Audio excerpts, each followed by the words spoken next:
Authorities say a 12-hour ceasefire is in effect, permitting several evacuation routes, though it's unclear if Russian forces will honor it. Previous promises to provide a safe path for civilians to escape have been broken by Russian attacks, according to Ukrainian officials. Correspondent Robert Sherman is joining us now from Lviv, Ukraine, with the very latest. Robert, good morning. Good morning to you, Ruta Bay. And Ukrainian President Volodymyr Zelensky says that plans are in the works to get 18,000 civilians out of the capital of Kyiv. This is a trend that we're seeing at Ukrainian cities across the country as Ukrainians attempt to flee through some of the many opening humanitarian corridors. Overnight, Ukrainian officials say more civilians are being allowed to leave cities that have seen the worst of this war. Today, a delicate deal will allow civilians a chance to escape from multiple war-torn areas of the country. But Ukrainians are still skeptical. One route opened yesterday, meaning a few thousand people escaped the city of Sumy. But an attempt to get people out and aid to the hotly contested city of Mariupol failed once again. But tens of thousands of Ukrainians are reaching safety each day. New video overnight shows the Polish border town of Medica filled with refugees who made the trek in freezing temperatures. These evacuees from Sumy traveled south to a safer part of Ukraine. Local officials say most of the 5,000 people are women and children. Evacuation windows or not, Russian forces continue their bombardment.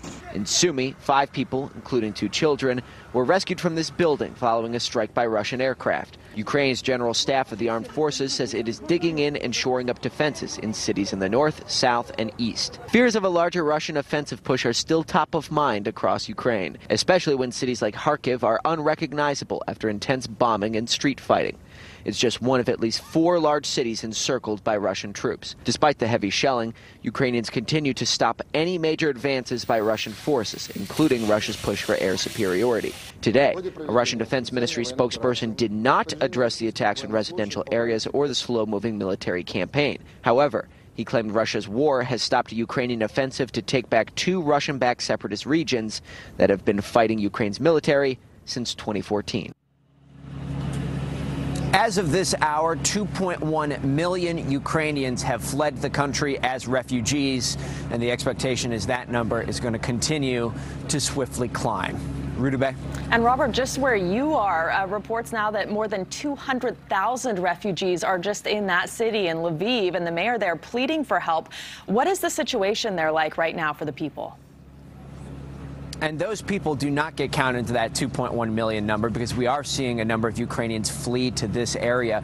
What we can tell you is that everywhere that we've been, especially the nearby railway station, thousands upon thousands of refugees. You see NGOs over there trying to help as much as possible, food being prepared for some of these refugees.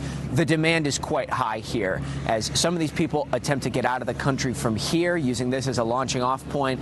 Others are hoping to find some sense of normalcy here in Western Ukraine. Thank you so much for watching. Make sure to click on the red subscribe button below so you can get more of NewsNation's fact-driven, unbiased coverage.